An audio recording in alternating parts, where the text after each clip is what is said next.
Hello students, today we are going to continue with biology chapter number 4, that is molecular basis of inheritance.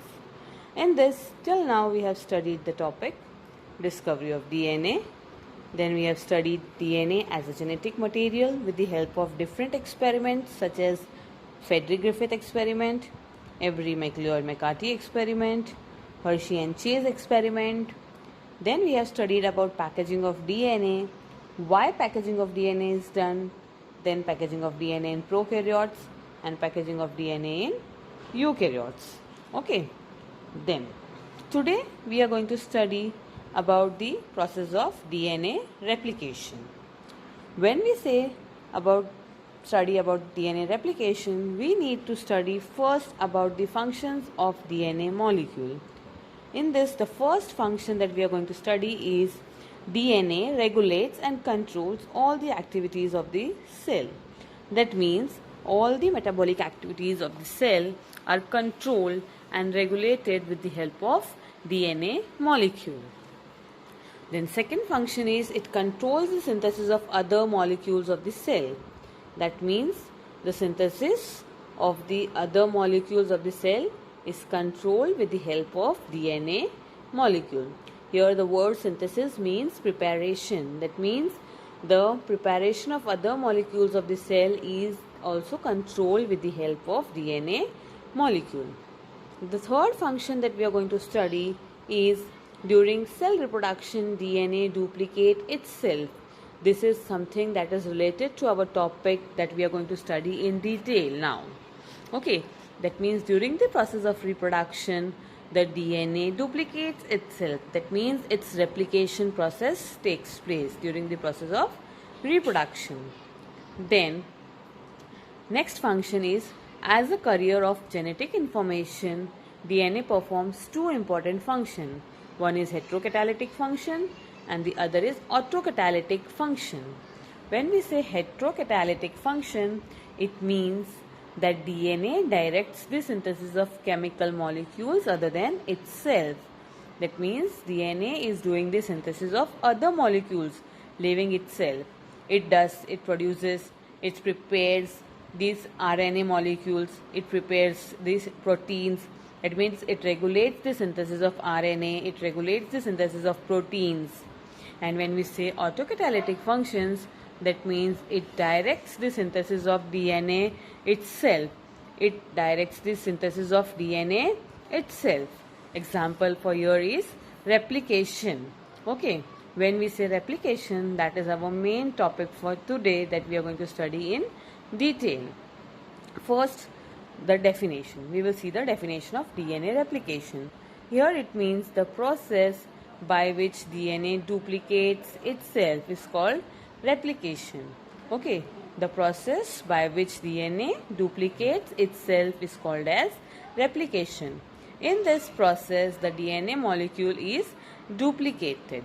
Okay, it undergoes the process of replication. After replication, it produces double copies which are exactly similar to itself. Now, before studying the process of replication, there are some key points that we need to remember here. That is, in replication, two identical copies are formed. That I have already discussed, that during the process of replication, two exactly similar copies are produced. In eukaryotic replication, the process takes place only one time in the cell cycle. That is, in eukaryotic organism, replication process takes place only once in the cell cycle. Then this whole process of replication occurs in S phase of the interphase. Okay, that we have studied what is S phase, that means synthesis phase. Okay, then it takes place in the nucleus. And the last point, that this process takes place through semi-conservative mode of replication. That was done with the help of Watson and Crick. We have already studied the Watson and Crick model of DNA. Now we are going to study the replication process, that is semi-conservative replication with the help of Watson and Crick. Okay, now we will start with the process mechanism of semi-conservative replication. When we say process, The other name for process is mechanism. This process or mechanism of semi-conservative replication we are going to study stepwise. Okay, in this the first step is activation of nucleotides. Okay, when we say activation of nucleotides, all the nucleotides, there are 4 type of nucleotides that we know, that adenine, guanine, cytosine, thymine. Okay, there are 4 types of nucleotides. These all nucleotides in their initial step are present in the monophosphate form, and they all are inactive. Okay, during the process of activation, they all are getting converted to their triphosphate form. That is, adenosine monophosphate gets converted to adenosine triphosphate, guanine monophosphate gets converted to guanine triphosphate, cytosine monophosphate gets converted to cytosine triphosphate, then thymine monophosphate gets converted to thymine triphosphate. And this process takes place in the presence of ATP and the enzyme phosphorylase, and hence this process is also known as phosphorylation. Okay, this process is known as phosphorylation. Now moving to the next point, that is origin or initiation point. When we say origin or initiation point, this is the point where the process of replication begins, and this specific point is known as point O.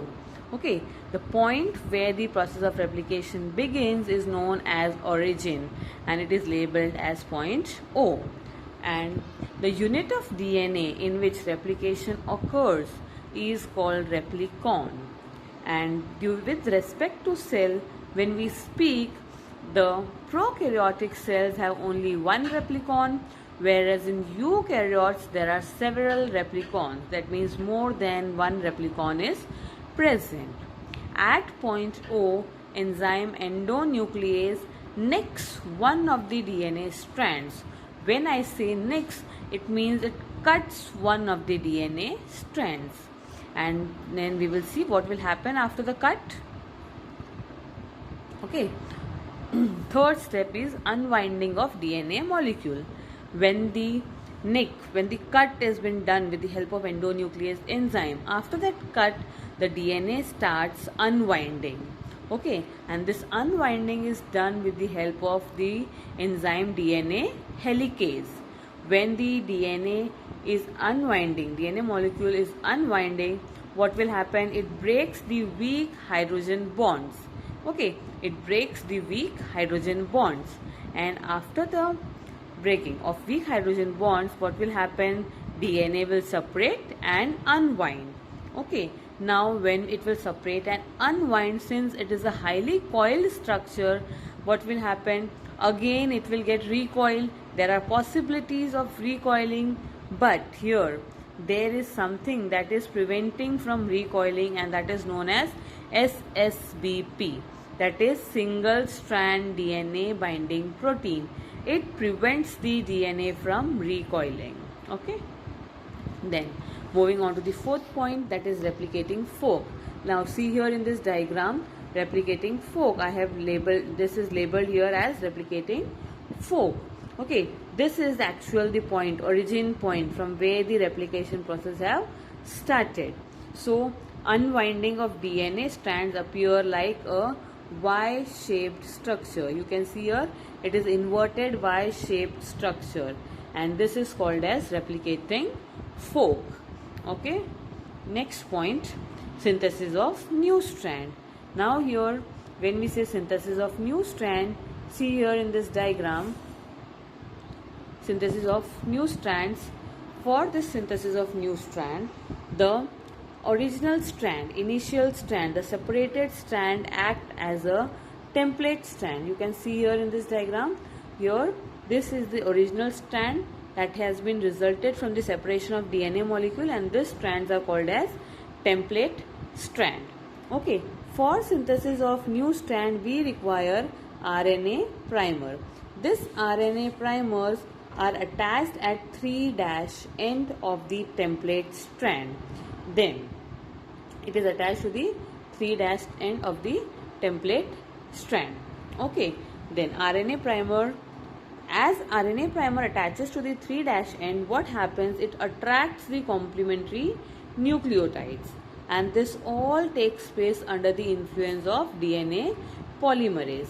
And one more point here, always new complementary strand is formed in 5' to 3' direction. You can see here, this is a new strand and it is formed in 5' to 3' direction. Again this side, new strand is formed in 5' to 3' direction. So this is all about synthesis of new strand. Then leading and lagging strand. Sixth point is leading and lagging strand. Now see here, this I will explain with the help of this diagram. The strand which has free 3' end. Okay, the strand which has free 3' end is known as leading template. This one, it is known as leading template, and its complementary strand, that is newly synthesized. Okay, this is the complementary strand that is newly synthesized, and it is known as leading strand. And this leading strand is continuous. Okay, and it is formed very fast. Then the strand which has free 5' end is known as lagging template, and the newly constructed strand that is newly synthesized is known as lagging strand. And but this lagging strand is discontinuous and it is formed in fragments. You can see here that this strand is formed in fragments, and these fragments are called as Okazaki fragments. Okay, these are called as Okazaki fragments, and it is named after the scientist Okazaki. These Okazaki fragments are later on joined with the help of the enzyme DNA ligase. Okay, they are later on joined with the help of the enzyme DNA ligase. Then the next step is formation of daughter DNA molecule.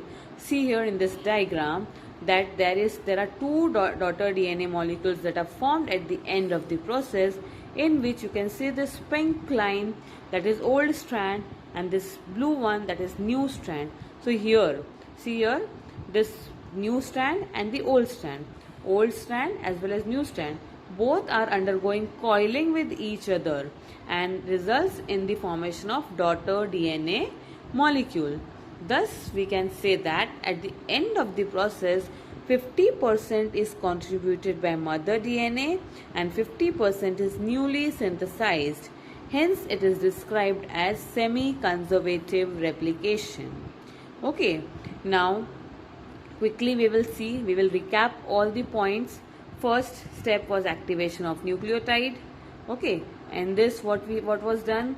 The monophosphate form was got converted into the triphosphate form, and inactive nucleotides got converted into active nucleotides. Okay, second point is origin point or initiation point. This means the point from where the process of replication starts, that is the point O. And here there is a cut with the help of the enzyme endonuclease, that is called as NIC. Okay, then unwinding of DNA molecule takes place. Because of the cut, the DNA molecule starts unwinding, and this unwinding is done with the help of the enzyme helicase. Okay, and here one more enzyme is present. After unwinding, there are possibilities of coiling again, and that recoiling is prevented with the help of SSBP, that is single strand binding protein. Then replicating fork. At the point origin O, there is formation of inverted Y-shaped structure, fork-like structure. Therefore, that point is called as replicating fork. Then, after that separation, there is synthesis of new strand. This new strand synthesis takes place with the help of RNA primer. Okay, and the new strands are always synthesized in 5' to 3' direction. Then we have studied about leading strand and lagging strand. The old strand that are formed is known as template, and the new strand that are formed are known as strand, that is leading and lagging. Leading strand is continuous, lagging strand is discontinuous. lagging strand is formed in the form of Okazaki fragments, and those Okazaki fragments are later on joined with the help of enzyme DNA ligase. Then the last point is formation of daughter DNA molecule. Both the new strand and the old strand that are formed undergoes the process of coiling, and there is formation of daughter DNA molecule in which one strand is old, one strand is new. Thus we say that 50% of the strand is formed from the mother molecule and 50% of the strand is newly constructed. Hence this process is known as semi-conservative replication. Thank you.